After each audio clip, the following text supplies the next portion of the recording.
நம்முடைய விவசாய பெருமக்கள் ஐடிபிஎல் இருகூரிலிருந்து தேவனகொந்தி தும்கூர் பக்கத்தில் இருக்கக்கூடிய பகுதி அது. இந்த பைப்லைன் ப்ராஜெக்ட் 362 கிலோமீட்டர் பிபிஎஸ்சிஎல் ப்ராஜெக்ட். அதில் குறிப்பாக இந்த 75 கிலோமீட்டர் பைப்லைன் அவங்க போடக்கூடிய புதிய பைப்லைன் ஏற்கனவே 2002 கமிஷன் பண்ண கொச்சின் கோயம்புத்தூர் கரூர் பைப்லைன் மேல போடணும் அப்படின்னு பிபிஎஸ்எல் விரும்புறாங்க. விவசாய பெருமக்கள் அதை எதிர்த்து கொண்டிருக்கின்றார்கள். 9 கிலோமீட்டர் கோயம்புத்தூருக்குள்ளேயும் மிச்ச கிலோமீட்டர் திருப்பூருக்குள்ளேயும் வருது. இது பாரதிய ஜனதா கட்சி உடனடியாக நாம் அப்பவே ஆதரவு தெரிவித்து விவசாய பெருமக்கள் என்னோடு சொல்லியர் ஐயா செல்லமுத்து ஐயா இருக்கிறாங்க, மூத்த தலைவர்கள் எல்லாரும் இருக்கிறாங்க, மாவட்ட தலைவர் ஸ்ரீனிவாசன், ஜி.கே. நாகராஜன் தலைமையில் இந்த போராட்ட குழு செல்லமுத்து ஐயா அவருடைய முன்னிலையில் புதுடெல்லிக்கு போய் பெட்ரோலியத்துறை அமைச்சர், செயலாளர், அமைச்சருடைய உதவியாளர் எல்லாத்தையும் சந்திச்சு பிபிசிஎலோட அதிகாரிகளை சந்திச்சு அன்னைக்கே நாம இதுக்கு சொல்யூஷன் நோக்கி போனோம். குறிப்பாக இந்த 74 கிலோமீட்டர் இந்த கொச்சின் கோயம்புத்தூர் கரூர் பைப்லைன் மேல போகாம இதை நேஷனல் ஹைவேக்குள்ள கொண்டு வரலாமா. இன்னைக்கு அவங்க 2 விதமா சொல்லியிருக்கிறாங்க. நேஷனல் ஹைவே 544 பொறுத்த வரைக்கும் நம்முடைய சேலம் கோயம்புத்தூர் சேலம் ஹைவே ஆல்ரெடி அங்க 2 கேஸ் கம்பெனியுடைய பைப்லைன் ஹைவே கீழே போகுது. 3வது பிபிசிஎல் போக முடியாது. நேஷனல் ஹைவே 81 கரூர் ரோடு இதை விட்டு உட்காந்து பேசிட்டு இருக்கோம். இன்னைக்கு இதெல்லாம் நம்ம கொண்டு போறோம் அப்படின்னா ஒரு 4 ஊர்களை பைபாஸ் பண்ணி கொண்டு போகணும். சூலூர், பல்லடம், காங்கயம், வெள்ளக்கோவில் எல்லாம் தாண்டி தாண்டி வெளியே போகணும். அப்படி போகும் பொழுது இன்னும் புதிய விவசாயிகள் பாதிக்கப்படுவாங்க. 352 விவசாய பெருமக்கள் பாதிக்கப்படுவாங்க. பட்டா நிலத்துக்குள்ள போகணும்னு அவங்க இன்னைக்கு நம்முடைய செயலாளர் அவங்க சொன்னாங்க. அதன்படி இங்கே பேச்சுவார்த்தை நடத்திய பொழுது அந்த குழுவினுடைய தலைவர் எல்லாம் இருக்கிறாங்க, கமிட்டி இருக்கிறாங்க, அண்ணன் ஈசன் அவர்கள் இருக்கிறாங்க. ஸோ இவங்க சொல்றது கிராமப்புற சாலையில கொண்டு போவோம், அதாவது மாநில அரசுடைய கட்டுப்பாட்டு கீழே இருக்கக்கூடிய டிஸ்ட்ரிக்ட் ரோடு, ரூரல் ரோடு அதுக்குள்ள நம்ம கொண்டு போவோம் அப்படிங்கிற ஒரு யோசனை ஆல்ரெடி நம்ம டெல்லியில இதை சொன்னோம். பட் இருந்தும் கூட நேஷனல் ஹைவே அப்படிங்கிறதுல அவங்க கண்ணும் கருத்துமா இருக்கிறாங்க. காரணம் அது மத்திய அரசு கண்ட்ரோல் இருக்கக்கூடிய நிலம், அதுக்குள்ள போனா உங்களுக்கு ஈஸி ஆயிரும். அதனால இன்னைக்கு இவங்க இதை ஒரு ஆல்டர்னேட்டர் நம்ம கொண்டு போகணும் அப்படிங்கிற ஒரு நோக்கத்தோடு நாங்க இன்னைக்கு பிபிஎஸ்சிஎல்ட்ட ரெக்வஸ்ட் பண்றோம், ஒரு 15 நாட்கள் இதை நிறுத்தி வைங்க இந்த பைப்லைன் போடுற வேலையை. ஏன்னா இன்னைக்கு அவங்க கோர்ட் டைரக்ஷன் வாங்கி கோர்ட்டினுடைய அனுமதியோடு காவல்துறை அழைச்சிட்டு வந்திருக்கிறாங்க. விவசாயிகளும் மிக பொறுமையாக அறவழி போராட்டத்தில் எந்த பிரச்சனையும் பண்ணாம அமைதியா இருக்கிறாங்க. அதனால பிபிஎஸ்சிஎல் நிறுவனத்திற்கு ஒரு 15 நாள் நிறுத்தி வைங்க. மத்திய அரசு சார்பாக ஒரு இணை செயலாளர் இங்கே வரும் பொழுது, இன்னும் ஒரு வாரத்துக்குள்ள வரும் பொழுது அவர்கள் தலைமையில் 2 மாவட்டத்தினுடைய ஆட்சியர்கள், போராட்ட குழுவினுடைய தலைவர்கள், இங்க இருக்கக்கூடிய விவசாய பெருமக்களை வச்சு இந்த ஆல்டர்னேட் ரூட் டிஸ்ட்ரிக்ட் ரோட்டுக்குள்ள போலாமா அப்படிங்கிற கருத்தையும் நம்ம எடுத்துட்டு போலாம் அப்படின்னு ஒரு கருத்து வச்சிருக்கோம். அதே நேரத்தில் தலைவர்கள் சொல்றாங்க, இல்ல நேஷனல் ஹைவேல ஆல்ரெடி 270 கிலோமீட்டர் தருமபுரி பக்கத்தெல்லாம் போகுது, இந்த 70 கிலோமீட்டர் நீங்க புதுசா கொண்டு வாங்க, அதுல என்ன பெருசா செலவாயிர போகுதுன்னு. அதனால இன்னைக்கு விவசாயிகளை பொறுத்தவரை 23 ஆண்டுகள் நாங்க அரசுக்கு நாங்க சேவை பண்ணியிருக்கோம். எங்க நிலத்துக்கு நடுவுலயே பைப்பு போயிருக்கு. இன்னைக்கு அந்த நிலத்தை வச்சு எங்களால் ஒரு லோனோ எதுவுமே வாங்க முடியல. ஆனா இதே அந்த பைப்லைன் போகாத பக்கத்து நிலம் பாத்தீங்கன்னா விலை உயர்ந்துருச்சு, அவங்க வித்துக்கிறாங்க. ஸோ நாங்க என்ன தப்பு பண்ணோம், பாவம் பண்ணோம்னு கேட்கறாங்க. அது மிக மிக நியாயமான ஒரு விஷயம். அதனால் தொடர்ந்து அவங்களோடு இருக்கின்றோம். இதற்கு ஒரு தீர்வு கொடுப்பதற்கான எல்லா முயற்சியும் கையில் எடுத்திருக்கோம். இந்த இணை செயலாளர் வந்த பொழுது நிச்சயமா ஒரு பாசிட்டிவான ஒரு முடிவு வரும் அப்படிங்கிற நம்பிக்கை எங்களுக்கு இருக்கு. ஆனா மாநில அரசை பொறுத்த வரைக்கும்னா 2. ஒன்று 2021 இன்னைக்கு இருக்கக்கூடிய முதலமைச்சர் ஐயா ஸ்டாலின் அவர்கள் ஈரோடு பிரச்சாரத்துக்கு வந்தாங்க. அப்புறம் விவசாய பெருமக்கள் இருக்கக்கூடிய மேடையில் இருந்தாங்க. ஸ்பெசிபிக்கா அந்த ஐடிபிஎல் ப்ராஜெக்டை பத்தியே முதலமைச்சர் அவங்க பேசினாங்க. ஐடிபிஎல் ப்ராஜெக்டை பொறுத்த வரைக்கும் விவசாய நிலத்துக்குள்ள போகாதுன்னு சொன்னாங்க. அப்படி இருக்கும் பொழுது அதே முதலமைச்சர் அவர்கள் இன்னைக்கு மத்திய அரசுக்கு ப்ரொபோஸ் பண்ணணும். ஏன்னா மத்திய அரசை பொறுத்த வரைக்கும் எந்த நிலமுமே இந்தியாவில் மத்திய அரசுக்கு சொந்தம் இல்லை. மாநில அரசு கண்ட்ரோல் இருக்கக்கூடிய நிலம், ரயில்வே லேண்டை தவிர அல்லது முக்கியமான டிஃபென்ஸ் லேண்டை தவிர. ஸோ மாநில அரசு, மத்திய அரசு மாநில அரசு மேல டிபெண்டா இருக்காங்க. எங்களுக்கு ஒரு இடத்தை காட்டுங்க, எப்படி போகணும். இன்னைக்கு நாம இந்த கிராம சாலைகள் வழியாக டிஸ்ட்ரிக்ட் ரோடு வழியாக போகணும் அப்படிங்கும் பொழுது இது மாநில அரசே முன்வந்து சொல்லணும், நாங்களும் வர்றோம், சேர்ந்து வர்றோம், அவங்க இன்னும் கொஞ்சம் கோஆபரேட் பண்ணி இதில் நம்ம சேர்த்து கொண்டு போலான்னு. இல்ல இது மத்திய அரசு பிரச்சனை, இல்ல மத்திய அரசு இருக்கக்கூடியவங்க இல்ல மாநில அரசு பிரச்சனை, அந்த அரசியலுக்குள்ள போக விரும்பலீங்கன்னா நம்மை பொறுத்தவரை தீர்வு வேணும். விவசாயிகள் நம்புறாங்க, தீர்வு கொடுப்போம் நம்புறாங்க. ஒரு ரவுண்டு விவசாய பெருமக்களை டெல்லிக்கு கூட்டிட்டு போய் பேச்சுவார்த்தை முடிச்சு மறுபடியும் வந்திருக்கிறாங்க. பாரதிய ஜனதா கட்சியினுடைய தலைவர்கள் கூட போனாங்க. இன்னைக்கு என்னுடைய மாநில அரசுக்கு நான் வைக்கக்கூடிய வேண்டுகோள், மாவட்ட ஆட்சியர்கள் நீங்க முன்னாடி வாங்க. ஏன்னா இதையே நம்ம நேஷனல் ஹைவேல கொண்டு போனோம்னா 352 விவசாயிகள் புதுசா பாதிக்கிறாங்கன்னு பெட்ரோலியத்துறை செயலாளர் சொல்றாங்க. அதாவது பல்லடத்துக்குள்ள போகாம வெளியே, காங்கேயத்துக்குள்ள போகாம வெளியே, வெள்ளகோயிலுக்குள்ள போகாம வெளியே, இதுல 352 பட்டா நிலத்துக்குள்ள போய் வெளியே வரணும். அப்ப நமக்கு ஒருவேளை இந்த ரூட் வேண்டான்னு இந்த ரூட்டுக்கு வந்தீங்கன்னா இன்னும் புதுசா 352 பேர் பாதிக்கிறாங்க. அது இன்னொரு பிரச்சனையா காங்கேயத்துல வெள்ள கோயில் நாளைக்கு ஆரம்பிக்கும். அதனால இன்னைக்கு மாநில அரசு தாமாக முன் வந்து, ஏன்னா நாடு வளருது, இவங்க யாருமே ப்ராஜெக்ட் வேண்டான்னு சொல்லிங்கன்னா எல்லாருமே ப்ராஜெக்ட் வேணும்னு தான் சொல்றாங்க. ஸோ அதுல எரிபொருள் முக்கியம், பெட்ரோலியம் முக்கியம், அது கண்டிப்பா போய்தான் ஆகணும். ஸோ அதனால மாநில அரசை பொறுத்தவரை நீங்க முன் வந்து கொஞ்சம் ஆக்டிவா பார்ட்டிசிபேட் பண்ணி இந்த மாதிரி டிஸ்ட்ரிக்ட் ரோடு இருக்கா நீங்களே வந்து இருக்கக்கூடிய சாத்தியக்கூறுகள் ஆராயுங்க, பர்மிஷன் கொடுங்க. இன்னைக்கு டிஸ்ட்ரிக்ட் ரோடு எல்லாமே வளைஞ்சு நெளிஞ்சுதான் இருக்கும். நேஷனல் ஹைவே கூட பெரும்பாலும் ஸ்ட்ரைட்டா இருக்காது. அதுக்கு டெக்னாலஜி இருக்கு, பைப்பை வளைக்கிறதுக்கு டெக்னாலஜி இருக்குங்கிறாங்க. அதனால இது எல்லாத்தையும் பேசி ஒரு முடிவு எடுப்போம். குறிப்பாக இது காங்கேயம் பாதிக்கப்படுது. அண்ணன் சாமிநாதன் அவர்கள் அமைச்சராக இருக்கிறாங்க. இந்த பகுதி செந்தில் பாலாஜி அவர்கள் பொறுப்பு அமைச்சராக இருக்கிறாங்க. இவங்க எல்லாரும் இறங்கி வந்து அரசியலை தாண்டி இவர்களுக்கு ஒரு நிவாரணம் கொடுக்கணும். ஏன்னா எல்லாரை விட பாதிக்கப்பட்டவங்க 74 கிலோமீட்டர்ல இருக்கிறாங்க. ஏன்னாங்கன்னா விலை பாருங்க, எல்லாம் நேஷனல் ஹைவேல இருக்கக்கூடிய எல்லாம் பிரைமான லேண்டு. இன்னைக்கு அவங்க வேற ஏதாச்சும் ஒரு டிடிசிபி சைட் போடலாம் அல்லது ஏதாச்சும் ஒரு மேனுஃபேக்சரிங் யூனிட் கொடுக்கலாம் அப்படிங்கிறாங்க. இன்னைக்கு எதுவுமே அவங்களால கொடுக்க முடியாது. அதனால அதையும் நாங்க புரிஞ்சுக்கிறோம். இன்னைக்கு விவசாயத்துல வருமானம் இல்ல, லேண்டை வித்து தான் வருமானம் வருது. அதனால அதுக்காகத்தான் நாங்க களத்துல இறங்கியிருக்கோம். நியாயப்படி மத்திய அரசுக்கு நாங்க அனுமதி இருக்கு, ரைட் ஆஃப் யூஸ் வாங்கியிருக்கோம், அது எங்க இடம் தான், 100 வருஷம் எங்களுக்கு தான் மத்திய அரசு சொன்னாலும் கூட மத்திய அரசுக்கு வேண்டுகோள் வைக்கிறோம். எல்லா நிலமும் ஒரே மாதிரி கிடையாது. இது ஏதோ காட்டுக்குள்ள இருக்கக்கூடிய பாலைவன நிலமோ காட்டு பக்கத்துல போற நிலமோ இல்ல, பிரைம் லேண்ட். அதையும் நம்ம பெட்ரோலியத்துறை செயலாளருக்கு புரிய வச்சுக்கிட்டு இருக்கோம். ஆனா பிரைம் லேண்ட் சார் இது மத்த இடம் மாதிரி பார்க்காதீங்க, இதெல்லாமே இண்டஸ்ட்ரியல் ஜோன், விலை உயர்ந்த நிலங்கள். இதற்கு தனியா நீங்க ஆவணம் பண்ணுங்க அப்படின்னா நாங்க உறுதியா அவங்களோட இருக்கோம். நிச்சயமா அதற்கு ஒரு தீர்வு கிடைக்கும் நம்புறோம். தமிழ்நாட்டில் மத்திய அரசு எல்லா ஸ்கீமும் அறிவிச்சிருவாங்க, அது மாநில அரசுடைய நிதி பங்கீடு இருக்குது, ஆனா நாங்க மட்டும் தான் கொடுக்குறோம்னு சொல்லி ஆனா முதலமைச்சரை பொறுத்தவரை நான் அரசியல் பேச விரும்பலீங்கன்னா இந்த கேள்விகள் நான் பதில் சொல்றேங்கன்னா, முதலமைச்சரை பொறுத்தவரை சமீபத்தில் இந்து பத்திரிகையில ஒரு கட்டுரை போட்டிருந்தாங்க. எந்த நிதியுமே மத்திய அரசு கிடையாது, மாநில அரசு நாங்க தான் அதிகமா கொடுக்கிறோம். ஒரு வீடு கட்டுற திட்டமா 81% நாங்க கொடுக்கிறோம், மத்திய அரசு கம்மியா தான் கொடுக்குது, இந்த திட்டமா நாங்க கொடுக்கிறோம் அப்படின்னு முதலமைச்சர் சொல்றாங்க. இன்னைக்கு முதலமைச்சர் அவர்கள் இந்த ஆர்கியூமெண்ட்ல போறாருன்னா, ஆமாம் நிறைய திட்டங்கள் 60-40 ரேஷியோ, அதாவது மத்திய அரசு மாநில அரசு இரண்டும் சேரும் பொழுது மாநில அரசு 60%, மத்திய அரசு 40% இருக்கு. பெரும்பாலான திட்டங்கள், நிறைய திட்டங்கள் 50-50% இருக்கு. மத்திய அரசு 50, மாநில அரசு. நிறைய திட்டங்கள் மத்திய அரசு மட்டுமே 100% இருக்கு. இப்ப ஒரு பக்கம் இவர் எல்லாரும் இணைஞ்சிருக்கணும் அப்படின்னு சொல்ற முதலமைச்சர் ஏன் மத்திய அரசினுடைய 100% மத்திய அரசு ஃபண்ட் பண்ற திட்டத்தை ஏன் சொல்ல மாட்டார்? நேஷனல் ஹைவே மத்திய அரசு 100% ஃபண்ட் பண்றாங்க, போர்ட் மத்திய அரசு 100% கொடுக்கறாங்க. ஏன் அதை பேசாம ஒரு 4-5 திட்டத்தை மட்டும் எடுத்து இது மத்திய அரசு கொஞ்சம் கொடுக்கறாங்க, நாங்க நிறைய கொடுக்கறோம், ஏன் அரசியல் பண்ண முதலமைச்சர் விரும்புகின்றார்கள் அப்படின்னு தான் நாங்க திரும்ப கேட்டோம். அதனால முதலமைச்சர் பொறுப்பில் இருக்கிறவங்க மத்திய அரசினுடைய திட்டத்தை முழுமையா அனுமதிக்கணும்.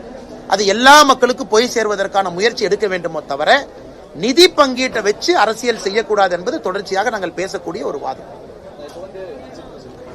நடிகர் விஜய் பி டீம் பாஜக சொல்லி முதல்வர் திருமாவளவன் எல்லாருமே இன்னைக்கு ட்ரெண்டிங்கா பேசக்கூடிய ஒரு நிலைப்பாடு இருக்கு. இதை பாஜக என்ன நிலைப்பாடு இருக்கு? நம்ம ஒரு விஷயத்தை புரிஞ்சுக்கிறோம், இந்த பி டீம் ஏ டீம்ல இருந்து வெளியே வர வேண்டிய நேரம் இன்னைக்கு நமக்கு எல்லாருக்குமே வந்துருச்சு.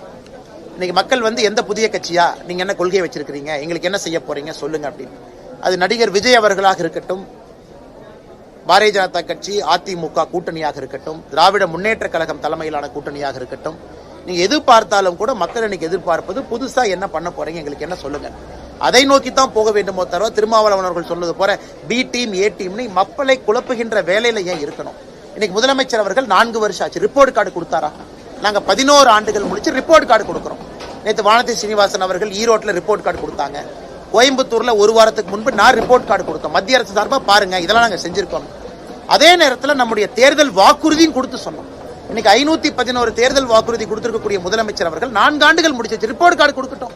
எத்தனை முடிச்சிருக்கேன், வாக்குறுதி 1, வாக்குறுதி 5, வாக்குறுதி 9 சொல்லட்டும்.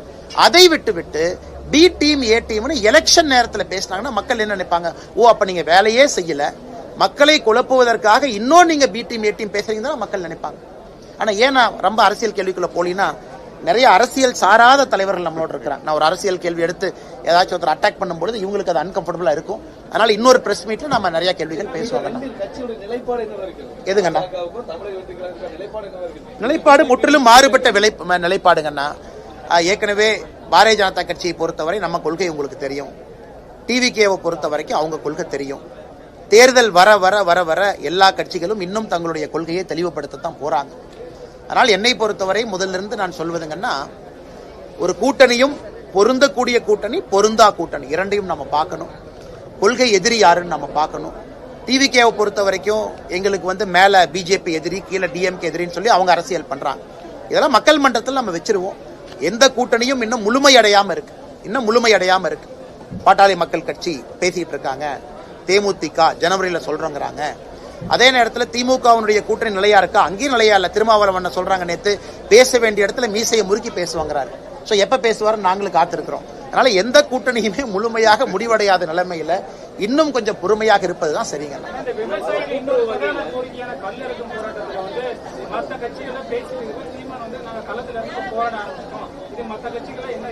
இல்லைங்க, ரெண்டு விஷயம் புரிஞ்சுக்கணுங்க. கல் போராட்டத்திற்கு முழுமையான ஆதரவு எங்களுக்கு இருக்கு. அதே கல்ல உடுமலைப்பேட்டை பொள்ளாச்சியில தலைவர்கள்லாம் நாமளும் குடிச்சு அந்த கல்லு போராட்டத்தை ஆரம்பிச்சு வச்சோம். இன்னைக்கு ஒரு தடையை உடைத்து ஒரு போராட்டம் செய்வது எனக்கு அதுல உடன்பாடு இல்லைங்கண்ணா. தடையை நீக்கிறோம் நாங்க சொல்றோம். ஏன்னா நாளைக்கு அண்ணன் சீமான் அவர்களாக இருக்கட்டும், யாராக இருந்தாலும் மக்கள் பிரதிநிதிகளாக அரசு இயந்திரத்துல உட்காரும் பொழுது அவங்க கையெழுத்து போட்டு டெசிஷன் எடுக்கணும். நாளைக்கு டெசிஷன் எடுக்கக்கூடிய இடத்துக்கு அவங்க எல்லாம் ஒரு காலத்துல வர போறாங்க.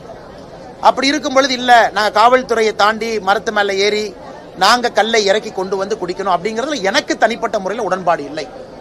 அது இன்னைக்கு ஒரு விவசாய பெருமக்கள் செய்யறதுக்கு முழு உரிமை இருக்கு. மரம் வச்சிருக்கிறாங்க, பண்றாங்க. ஒரு அரசியல் தலைவர்களாக நாம் அதை செய்யும் பொழுது மக்கள் நம்மளை பார்க்கறாங்க. நாளைக்கு உங்க கையில நாங்க ஆட்சி அதிகாரம் கொடுக்கும் பொழுது அந்த ஆட்சி அதிகாரத்தை எப்படி பயன்படுத்த போறீங்க? சில இடத்துல காமா இருக்க வேண்டிய சூழ்நிலை இருக்கு. ஆனால் நாம் முழு ஆதரவு கொடுக்கிறோம். அதுக்குன்னு ஜி.கே. நாகராஜனோ நீங்களோ போய் ஒரு மரத்து மேல ஏறி பானை உடைச்சு காவல்துறையிட்ட சண்டை போட்டு நீங்க ரோட்ல கல்ல குடிப்பீங்களான்னு கேட்டீங்கன்னா நாங்கள் அதை செய்ய போவது இல்லை. சட்டப்படி தடையை தகர்த்து விட்டு களத்துக்கு வர்றோம். ஏன்னா அதுதான் ஒரு அரசியல் கட்சிக்கான அழகு.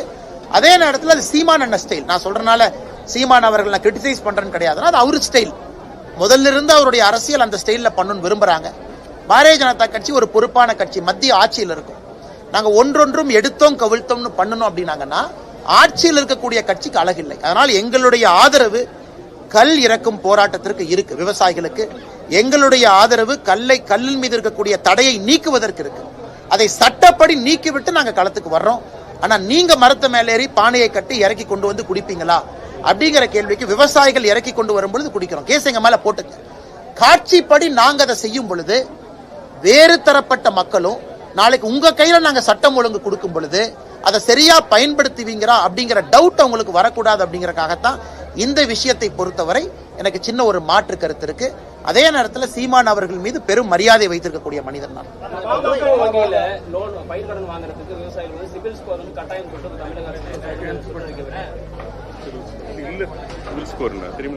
ஆனா சிபில் ஸ்கோரை பொறுத்த வரைக்கும் அது விவசாயிகளுக்கு எல்லாம் எந்த காலத்திலயும் அது பொருந்தாதுங்கண்ணா. அது நம்ம நல்லா புரிஞ்சுக்கணும். அதெல்லாம் மாச சம்பளம் வாங்குறவங்க, மாசம் இஎம்ஐ கட்டுறவங்க, அவங்க சரியா கட்டுறாங்களாங்கிறக்காக தான் சிபில் ஸ்கோரே வந்துச்சு. அது விவசாயிகள் போற மாச சம்பளமே வாங்காதவங்க, வருஷத்துக்கு ஒரு அறுவடை பண்ணி ஒரு நேரத்துல பணம் வரும், ஒரு நேரத்துல பணம் வராது, ஆட்டுக்குட்டி ஒரே நேரத்துல விற்க மாட்டாங்க, பக்கத்து தோட்டத்துல கடன் வாங்கி மகசூல் வந்த பிறகு கடனை கட்டுறவங்க, அவங்களுக்கு எந்த காலத்திலயும் சிபில் ஸ்கோர் பொருந்தாது. அது மாநில அரசும் உணர்ந்து அது வேண்டான்னு திரும்ப அது பேக் அடிச்சுட்டாங்க. அதனால சிபில் ஸ்கோர் விவசாயிகளுக்கு யாராச்சும் கொண்டு வரணும்னு நினைச்சாங்கன்னா அது ஒரு மோசமான ஒரு வாதம். அது நிச்சயமா நடைமுறையில் சாத்தியம் இல்லாத வாதம்.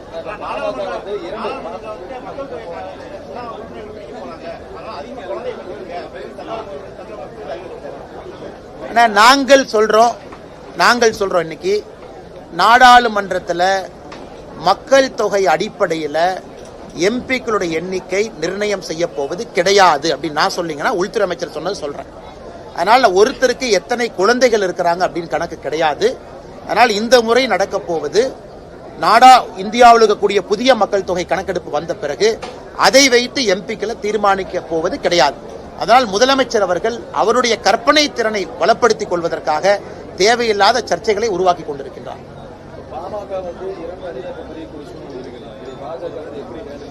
ஒரு அணி தாங்கண்ணா. நேற்று அன்புமணி அண்ணன் பேசினாங்க சென்னையில், நான் பார்த்தேன். அன்புமணி அவர்களை பொறுத்தவரை அவருடைய தந்தையாரின் மீது எப்பொழுதும் மதிப்பு மரியாதையும் வச்சிருக்கிறாங்க. இது ஒரு சின்ன ஒரு இடர்பாடாகத்தான் நான் பார்க்கிறேன். இது ஒரு பெரிய இஷ்யூ கிடையாதுங்கன்னா. ஒரு குடும்பத்தில் இயற்கையா வர்றது தான். அவர் கட்டி காத்தவர், சமூக போராட்டத்தில் ஈடுபட்டவங்க, அவருக்கு ஒரு விஷன், இளையவர் இவருக்கு ஒரு விஷன். அதனால் இதெல்லாம் மிக வேகமாக இதெல்லாம் தீர்ந்து ஒற்றுமையாக பலமான பாமக களத்திலே வலம் வரும் என்கின்ற நம்பிக்கை எங்களுக்கு இருக்கு. பிரச்சனை வந்து பாஜக கூட்டணி போறதா திமுக கூட்டணி போறதா அடித்தட்டு பிரச்சனைங்கிறதா இன்னைக்கு ஒரு சிச்சுவேஷன். அதெல்லாம் கிடையாதுங்கண்ணா. ராமதாஸ் ஐயாவின் மீது, மருத்துவர் ஐயாவின் மீது, டாக்டர் ஐயாவின் மீது மிகப்பெரிய மரியாதையை பிரதமர் வச்சிருக்கிறாங்க. சேலம் மாநாட்டில் பிரதமர் அவர்கள் கட்டிப்பிடிச்சு சொன்னாங்க, இந்தியாவினுடைய தலை சிறந்த சமூக போராளி அப்படின்னு பிரதமர் அவர்கள் மருத்துவர் ஐயாட்ட சொல்லும் போது பக்கத்தில் நான் நின்றுட்டு இருந்தாங்கண்ணா. அதைத்தான் அன்புமணி அண்ணா அவங்க நேற்று ஸ்டேஜில் சொன்னாங்க. பிரதமர் அவர்கள் அவ்வளவு பெரிய மரியாதை ஐயாவின் மீது வைத்திருக்கும் போது ஐயாவும் அந்த மரியாதை வச்சிருக்கிறாங்க. அதனால் இதெல்லாம் கட்டுக்கதைகள். நான் பாஜக கூட்டணி இதனால பிரச்சனை என்பது சில விஷம கிருமிகள் ஏற்படுத்தக்கூடிய கட்டுக்கதைகள்.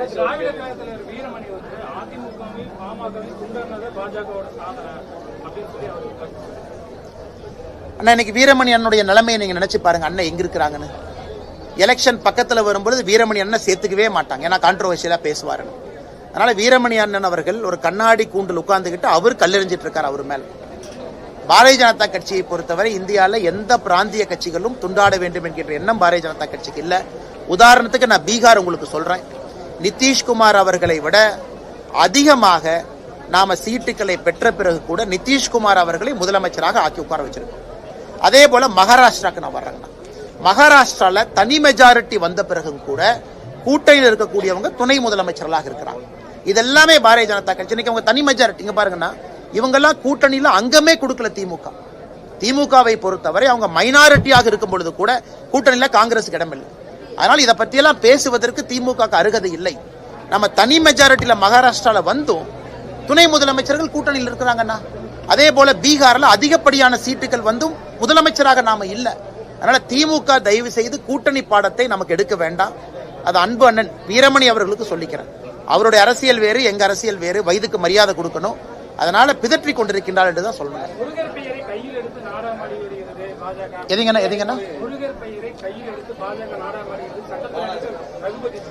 ரகுபதி அவர்களை யாரோ புரிஞ்சுக்கணுங்கன்னா, தமிழ்நாட்டில் இந்து முன்னணி என்கின்ற அமைப்பு இருக்கு. அந்த அமைப்பு எப்பொழுதுமே தொடர்ந்து குரல் கொடுத்து கொண்டிருக்கின்றார்கள். ஐயா ராமகோபாலன் அவர்கள் காலத்திலிருந்து மிக மிக ஆக்ரோஷமாக இந்து மக்களுக்கு பேசக்கூடிய ஒரு அமைப்பு. அதே நேரத்தில் சிறுபான்மைய மக்களை எங்கேயுமே போய் அவங்க எந்த பிரச்சனையும் ஏற்படுத்தல, இந்து மக்களுக்காக நிற்கிறாங்க. இன்னைக்கு அந்த அமைப்பு எல்லோரோடு இணைந்து ஜூன் 22 மதுரையில முருகர் மாநாடு ஏற்பாடு செஞ்சிருக்கிறாங்க. பவன் கல்யாண் அவர்கள் தலைமை விருந்தினராக அந்த நிகழ்ச்சிக்கு வர்றாங்க. அமைதியான வழியில மக்களை வர சொல்றாங்க.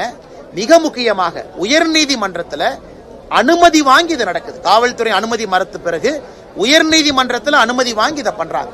அப்படி இருக்கும் பொழுது யாருக்கு இதனால் பிரச்சனை வருதுங்கன்னா, முருகர் பெயரை எடுத்தவுடன் எதற்காக திராவிட முன்னேற்ற கழகத்தினுடைய தலைவர்கள் பதட்டப்பட வேண்டும்? எதற்காக ரகுபதி அவர்கள் சட்டம் கையில வச்சிருக்கார்? நீதிமன்றம் அனுமதி கொடுத்த பிறகு ரகுபதி அவர்கள் இது போன்று பேசினால் நீதிமன்றத்தை அவமதிக்கிறான்னு தானே அர்த்தம். கையில சட்டத்துறையை வைத்துக் கொண்டு நீதிமன்ற அனுமதி வழங்கிய பிறகு, ஏன்னா காவல்துறை, தமிழ்நாடு காவல்துறை என்ன சொன்னாங்க, முருகர் மாநாடு நடந்தால் சட்டம் ஒழுங்கு ஏற்படும். நீதிமன்றம் அதற்கு ஒத்துக்கல, பர்மிஷன் கொடுத்துட்டாங்க. அதன் பிறகும் சட்டத்துறை அமைச்சர் பேசுறாங்கன்னா நீதிமன்ற அவமதிப்பாகத்தான் நான் பார்க்கின்றேன். சட்டத்துறை அமைச்சரே இந்த மாதிரி பேசினாங்கன்னா சட்டம் தமிழ்நாட்டில் நிலையா இருக்கும் எப்படி நம்ம நம்புறதுங்கண்ணா? நன்றி அண்ணா.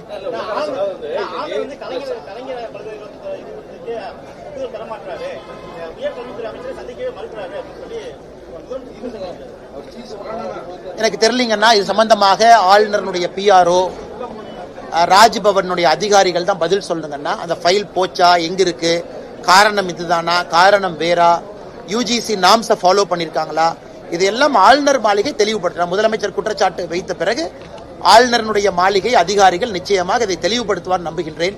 ஏன்னா நான் இதுல லூப் இல்லைங்கன்னா தெரியாதுங்க.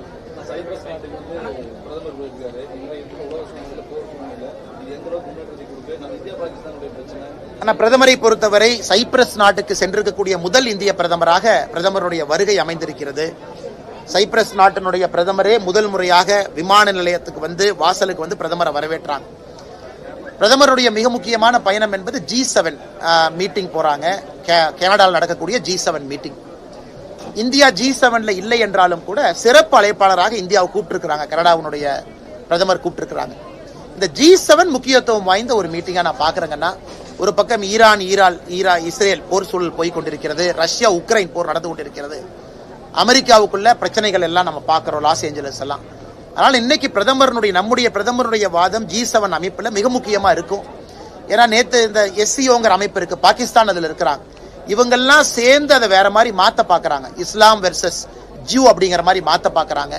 ஆனா பிரதமரை பொறுத்தவரை 2 நாடுகளும் அமைதியா இருங்க, பேச்சுவார்த்தை மூலமா போங்கன்னு அந்த SCO கையெழுத்துல நம்ம கையெழுத்து போடல.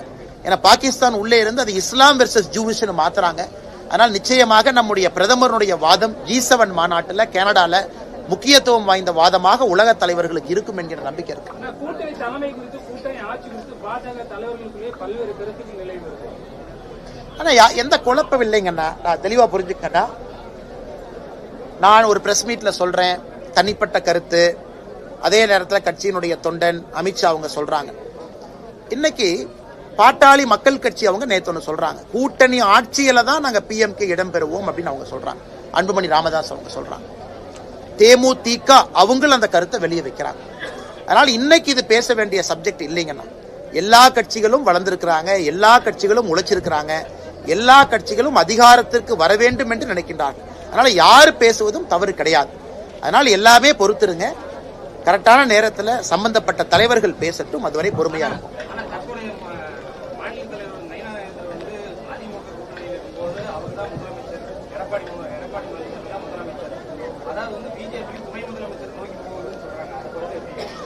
அதுக்குள்ள நான் போக விரும்பலீங்கன்னு. என்ன எலெக்ஷன் சூடு வரல, யாரும் அறிவிக்கல. அதெல்லாம் சரியான நேரத்தில் வரும்பொழுது நம்முடைய தலைவர்கள் அதை அறிவிக்கட்டும், அதுவரை காத்திருப்போம். பத்திரிகை நண்பர்கள் உங்களுடைய நேரத்தை கொடுத்து இவ்வளவு தூரம் வந்திருக்கிறீங்க, நன்றியை தெரிவிச்சு